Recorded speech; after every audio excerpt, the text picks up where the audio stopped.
fishing news is sponsored by these fine partners. The first morning of a new season here at the Jersey Shore, Tuesday sunup at Bay Head. Post-Labor Day, the surfers enjoy the beginning of a week-long swell, a few badgeless walkers, and that unsettled water you see just beyond the break, that's bait, and a lot of it. I'm Jim Hutchinson with the New Jersey Delaware Bay edition of the Fisherman Magazine. Cocktail blues, false albacore, Spanish mackerel, who knows what else, but they're making their presence felt along our inshore waters as bait moves along the beaches, especially closer to the inlets, it seems. Northern Ocean County, right below Manasquan, but as those inlets start to funnel the bait out, you would expect it's going to accumulate there and just south of those inlets as well. Working along the beach this weekend, Tuesday morning, I got up and I saw that video that I just shared with you and saw some pretty big splashes too, working some of the beach later on Tuesday afternoon. There was a little bit of a heave, so I needed some extra casting distance to get out past the breakers. I stopped by Gabriel Tackle and Brick, picked up a 2-ounce hoagie bunker jig, which was enough to get out beyond the breakers. Found a couple of Spanish mackerel, kept one for the table, but I did see a bunch of big splashes out there, significant size fish. I don't know what they were. They weren't greyhounding like tuna or false albacore, but kind of coming out of the water broadside with a big splash. Looked like marlin on the hook actually, but it could have been spinner sharks, and I'm also thinking it was possibly some king mackerel as well. But again, those Spanish, they've been in and out of our inshore waters all summer long. They continue to keep folks interested around those harassed bait schools, and it's not just along the inshore waters either. I saw Gary Adair posted earlier this week, first time that he has seen Spanish mackerel in numbers in a bay down near him this season. One of my home waters. The boat's laid up though, so I'm going to be spending a lot more time in the surf this fall. So I'm going to enjoy looking for some of those Spanish mackerel in the wash. A couple of folks have asked me about my term fish taco. I always refer to Spanish mackerel that way. This is what I do. With Spanish mackerel, bleed them on the beach right away. When I'm prepared, I'll have a cooler full of ice, so I'll ice them down immediately. When I get them home, skin them, or fillet them, skin them, and then once you get that fillet, I'll cut down the spinal section because you'll usually find some pin bones right there. So I'll just trim that and then cut them into chunks. With those chunks, just use taco seasoning that you'll find on any shelf in the supermarket. My wife actually mixes a bunch of spices together to make her own taco seasoning I keep in the cupboard. But just sprinkle that on there.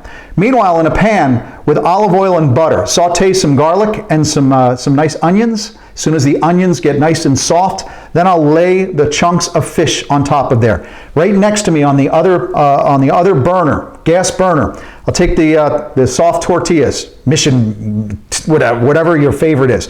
Lay them in there, heat them up nice. As soon as I lay one off, get ready for the second one, turn the fish over. A couple of minutes on each side. Slotted spoon, scoop that onion and fish mixture. Put it on top of the tortilla, lay some fresh tomato from the garden out there, maybe some Cholula hot sauce. It's perfect. Wrap them up, 15 minutes, it's great. Those are my fish tacos. That's what I use for the Spanish mackerel. I mentioned the hoagie, the epoxy jigs, the deadly dicks, the slim waves, those thin metals. And as far as what you're connecting to, go thin and long on the fluoro. All right, some of these speedsters, especially those false albacore, have keen eyesight, so you're not going to hook up with them unless you take some of those precautions. As far as taco material, false albacore is not that. Spanish mackerel, yes. And those bonita, if you do stumble into some bonita in the surf, hopefully this is the time of year where we're going to start getting into a few. Or if you're trolling along the lumps and ridges with a Clark spoon and end up with some bonita, same thing. Bleed them right away, ice them down. When you get back, it's like a knife through butter when you're filleting those things, and then nicely take off the skin. What I'll do with those bonita is I'll put the fillets in the freezer for about 15 minutes or so just to get them firmed up, and then you can slice them nice and thin, serve them with the wasabi and also some soy sauce. I'm telling you, sashimi style, it's just as good as tuna. Take my advice, you're going to love it. I mentioned those king mackerel. They seem to be appearing along with the cobia at some of the ridges We've gotten some good reports of Manasquan and Barnegat in the last couple of weeks, though Paul said he and his buddy had loads of albies to 15 pounds working inside the Atlantic City Ridge last week. Might also be a good target location for looking at some of those speedsters. Also might want to consider the Sea Isle lump the farther you get down into South Jersey. Let's stick with that Atlantic and Cape May County area especially. We are in that special time of the year. We're going to get more of those, call them exotic varieties of fish. Chip Gwynnon, he let me know that he and his 9-year-old were headed out on Saturday morning. They were headed up to Corson's, and his 9-year-old Nick, he started the morning off by saying, "Dad, I'm going to be catching the biggest fish of the day." Lo and behold, he scored. A proud dad said his son Nick landed this 24-inch, 6-pound red drum at Corson's Inlet from land on a flounder rig with fish bite squid strips. A very nice catch. Quick regulatory update now that we're talking about all these species. Red drum in New Jersey. There's a limit. One fish in a slot, similar to striper, slot limit of 18 to 27 inches. That's your redfish limit. Spanish mackerel, 10 fish bag, but each one of those fish has to be 14 inches in length. King mackerel, 3 fish bag, 23-inch length. And as I mentioned, cobia, it's 1 per person, 3 per vessel. 3 per vessel, 40-inch minimum. Now, I've spoken to quite a few shops along the Jersey Shore of late who are carrying live eels now, specifically because folks are looking for live eels to throw along those buoys, those cans, along the ridges, and being prepared in case they see a cobia, because live eels are like candy for those folks targeting these giants out there. You might want to keep an eye out as you're working the reef sites. Keep an eye out at McRae's Shoal. That is the location of the state record cobia that was caught last August. So we're about the time of year where you might find them. As you're working those inshore waters, of course, maybe after the little heave that we're expected heading into this weekend, keep an eye out on the surface of the water for flotsam, for weed, for buoys, high flyers. Giovanni Ottaviano ran offshore with his dad David over the weekend, according to David at Fisherman Bay. They found floating surfboard offshore. Not sure what brand or whether they brought it home, but that floating surfboard, according to Dave, was like a Dorado hotel. I know those guys were pressing a little farther offshore, but again, keep an eye out, looking for that debris in the water, big logs or timber or anything. I received an awesome email the other day from Matt Quinn, who took our advice last week. Our video forecast last Thursday. He headed out of Manasquan on Friday. After getting Fluke at the Seagirt Reef, he and Captain Ryan of the Barracuda went further offshore to dance around the pot. Matt landing this personal best, a 31-inch, 10-pound mahi on his Fluke outfit, a light action rod with a new Shimano SLX baitcaster. So it's good to hear folks are taking the advice. I can take my advice, but it never works for me, but at least it's working for somebody. Of course, that offshore bite with yellowfin has been spectacular this season, simply gangbusters, specifically the triple wrecks east of Barnegat. A lot of boats coming in from Shark River, also as far south as Great Egg to take advantage of that bite. The yellowfin bite out there has been spectacular, and these fish are no slouch either. We're talking some big yellowfin. In fact, Ryan Hallman caught his first tuna this season. It weighed in at 78 pounds. That's a monster.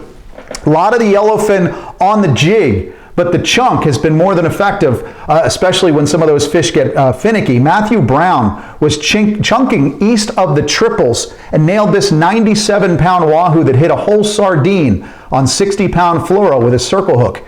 He got away from the fleet to get this monster. He said, bringing it back at the fillet station, they opened that belly up, nothing but chunks. So they were feeding this fish for quite a long time. Makes you wonder what kind of critters are down underneath that you happen to be feeding during your tuna trip. Now, whether you're thinking triples, hot dog, Lindy, Hudson, Baltimore, Spencer, it's a good idea to keep an eye on the weather forecast. The NOAA offshore weather forecast, the National Hurricane System is continuing to monitor a low-pressure depression in the southern mid-Atlantic that's going to blossom in the next few days. We're going to have to keep an eye out. It might be part of that system that's bringing us swells this week. We'll want to continue to monitor this system in the coming days, but it appears from the forecast that it's more than likely going to have an impact on our fishing outside in the weekend ahead. That's piggybacked by another storm moving across the Atlantic called Paulette. I would imagine this is going to be part of our discussion sometime heading into next week as well. What these tropical systems do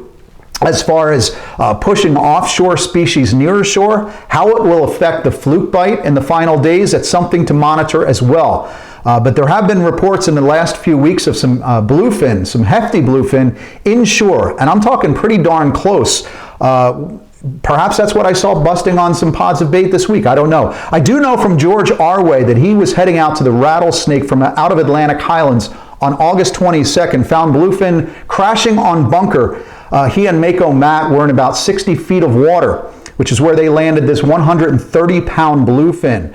So it's definitely the time of year to be keeping an eye on the water you're traveling on the way to find fish. You know that old adage about leaving fish to find fish? Well, don't forget about traveling over fish. Keep an eye out because there's so much bait on the inshore waters.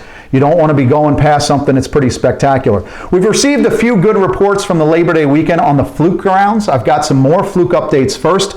I wanted to talk about 8-year-old Ryan Lawrence. He was fishing in the back channel behind Longport with plain squid and white Berkeley gulp grubs for this good flatty. Dad Tim said they decided to skip the Beltsville weekend, where they're real close to the Poconos, or about 25 miles from Beltsville. Said they came down to the Jersey Shore, 2.5-hour drive, small flounder, sea robins, small black sea bass, snapper blues, and the occasional keeper fluke. The day was rounded off with jumping around the mud at the second half of the outgoing tide. They enjoyed a few clams as well. I've got a full Fluke report and some biggies in the mix as well. But this was an email that was sent to our friend George, the Pocono Outdoors guy. So I figured, let's go get a freshwater update from George himself. Well, hey, thanks, Jim. You know, things have kind of just exploded all at once. I mean, I think after Labor Day, that is the season for the outdoorsmen, and it's certainly starting to pay off. This past week, I've been getting flooded with pictures. Guys out getting great smallmouth and largemouth and crappie. I want to start off with some crappie because the guys are just really out getting on them really hard.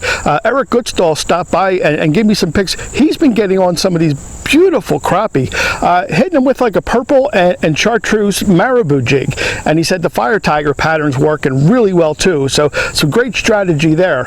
Also, Jen Wong's been out, and you can see he's been getting into them really good as well up there in North Jersey. And Jen's also kind of got a bit of a twofer. He was out getting some largemouth bass as well, and also being really successful there. Now, also in the largemouth, we had Nick Canestra. He's fishing the Susquehanna down towards the Chesapeake, the lower Susquehanna, getting into some beautiful largemouth bass down there as well.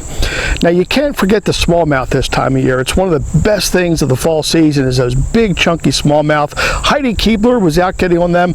Lots of great fishing. The guys are just getting them all over the place. So this is our time of the year, folks. You got to get out and get on them. From Pennsylvania, I'm George, your Pocono Outdoors guy. This week saw several changes to the Coastal Kayak Clash leaderboard. New England's Chris Neves reclaimed his top spot in the race for the brand new Old Town Sportsman 136, and we rounded out all 3 entries in the hardtail category, with a few of the contestants even besting their entry and coming in multiple entries on the week. Of course, you can head on over right now to thefisherman.com for the complete leaderboard to get all the details on the tournament, and of course to sign up and get in on the action yourself as well. As hard as it is to believe, we're already talking about the final days of fluking, the final week. We are officially in the final week of fluking here at the Jersey Shore. Now, while Delaware continues to fish year-round, and the folks in New York are going to fish until September 30th, here at the Jersey Shore, we have a full day of action on September 19th, and then it's over. So we're looking at the closing bell, the home stretch. So you want to get in on this action. So let's run it down from south, heading up to north. Jason Cohen and his pop, they've been finding fish up to 22 inches outside of Cape May. And again, we're talking about it. We've been talking about it for a couple of weeks. The reef sites, the structure, Wildwood Reef, Cape May Reef, McRae's Shoal, some of the locations to find some good flounder catches right now.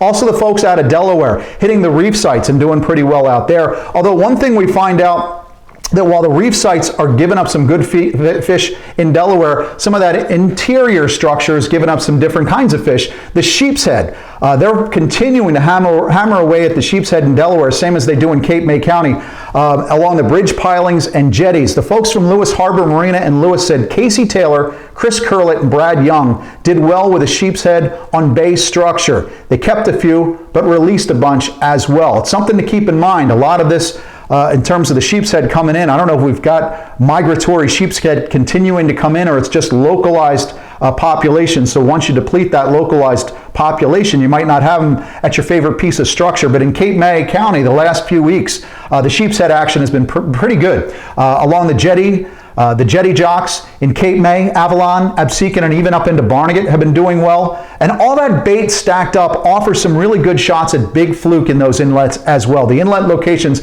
this is the time of year, and I don't know if some of these fluke at some point head back inshore to gobble up on some of those peanut bunker and finger mullet, or if some of these fish have just been in deeper waters laying low until this time of season. But you might look to the inlets to get some of that fluke action, and especially if you've got a swell this weekend, might be a place to stick to regardless to get into some of those inlets. But again, as this bait starts to move itself out, that's when a lot of the surf casters too really enjoy the fluke action in the wash. Dennis from Fairfield, New Jersey said he just got on a great fluke bite at the end, or at the tip of Sandy Hook on the outgoing to low tide. On Friday, he said the birds had gone crazy at the top of the outgoing, which is when he hit some slammer blues and a few Spanish, but later on at the bottom of the tide, I believe that's when he said he got this 5-pounder in the surf, which is pretty cool. In this week's fishing reports at thefisherman.com, we also learned from Phil at the tackle box in Hazlitt about another good fluke in the Sandy Hook surf for Tiago Pereira from Springfield, a 9-pounder. He caught on some killies that he picked up there at the tackle box. Another name for me to senselessly butcher, also up there at the tackle box, was Tia DiGavero, who was on her 4th trip of the season last week, got this 10.5-pound fluke off the tip of Sandy Hook. That was in approximately 30 feet of water while fishing with her husband, Philip. Philip told me in 30 years of fishing, he's never caught a fluke that big. He said, now all my fishing buddies are busting my chops, asking me if my wife is available to fish this weekend. Yeah, I've been there, done that one, Phil. The sticky stuff just offshore, also producing pretty well for boats out of Shark River, like Real Music Sport Fishing with Captain Dan Bias. He's had a slew of 7, 8s, and 9s in the past couple of weeks. Hopefully there are a few left over after any perceived heave that we do have this weekend, but hopefully that final stretch is a good one. Typically the time of year where you're going to get some of those biggest doormats these final days of the fluke season. Also, folks in North Jersey working on some of that structure are looking for some of those porgies. Porgy bite earlier this summer was phenomenal, but I do know of some folks that are still catching them on the rocks and reefs. The John Heller charter was out this past Friday for some of the biggest porgies of the year aboard Last Lady Sport Fishing with Captain Ralph. Captain Ralph said they're also on the triggers and blowfish as well. Another option, especially in Barnegat Bay, if you decide not to head out front, you might pick up a chum pot and some clam, maybe some fish bites, some squid, but look for some of those blowfish around the research buoy and some of those holes. And those holes that traditionally have held some weak fish, they're holding weak fish again. It just seems like with that one fish bag limit, a lot of folks don't look for some of those weak fish. In between Barnegat and Shark River, let's head out of Manasquan. Trevor Sherwood said his buddy Ed Bronsdorf from Brick finally got his fish of a lifetime, a 10-pound, 14-ounce doormat. That was caught at the Seagirt Reef this past Monday, Labor Day. He got that on gulp, squid, and fresh spearing combo aboard Trevor's boat, The Office. Actually, it's called The Office 2, as in, yeah, I'm at the office too. Yeah, I can't talk now, I'm at the office. That's as good as my boat name, The Road. That's why I say if I'm I can't talk to you on Friday, I'm on the road. You know where I am. Also heading out of Manasquan over the Labor Day holiday was Eric Bart, who joined Captain Jerry aboard the Fishmonger out of Point Pleasant. And Eric had a 3-fish limit. 2 8-pounders and a 10-pounder. They spent the day releasing 6-pound class fish. Whoa, plus they had a false albacore. So the action is hot and heavy. Again, get in on that home stretch, folks. Some of the very best of the action. The seasonal action is now until the closing bell. If you're looking for a few tips and tactics to get you in on that final action, we've got a good couple of articles in the September edition of the Fisherman Magazine on albies. If you're looking to chase some of those false albacore, maybe you want to get some tips on shoreside tog or fall surf, the use of electronics. That September edition of the Fisherman Magazine, it's in newsstands. Subscribers have it in their hands. If you're not a subscriber, go to the website, join up. It's $29.95, plus you get weekly access to our updates at thefisherman.com. If you go look for your 3rd or 4th article at thefisherman.com and you can't get access to it because it's password protected, that's because it's subscribers only. So come join the magazine, get all the details, and get that magazine delivered to your door. In that September edition, there's details about the next New Jersey Marine Fisheries Council meeting. Depending on when you watch this weekend video forecast, that meeting is Thursday, September 10th at 5 p.m. It's web access only. I'm already registered. I'm getting on to ask a couple of questions. Specifically, I want to find out if the state of New Jersey is going to do anything about speckled trout regulations. Currently, speckled trout is managed the same as weakfish with a 1-fish bag limit, while every other mid-Atlantic state has an increased bag limit on speckled trout. Would just provide some more opportunity, especially when that speckled trout action begins. I know some folks who are starting to target speckled trout now and into October. They're going to be pretty tight-lipped about it. But if this action in November is anything like it was last year, it's gangbusters. And hopefully we'll get a couple of fish extra in the bag this season for folks looking for speckled trout. I will have more on this, that, and the other thing as far as the meeting and any other action that happens between now and next Thursday. We will cover it in next Thursday's video forecast. Until then, catch 'em up. We'll see you again next week right here at thefisherman.com. Steigercraft boats, built by people who fish our waters. Serious anglers choose Steigercraft for their 40 years of boat building experience right here in the Northeast and Mid-Atlantic. Visit steigercraft.com for a dealer near you.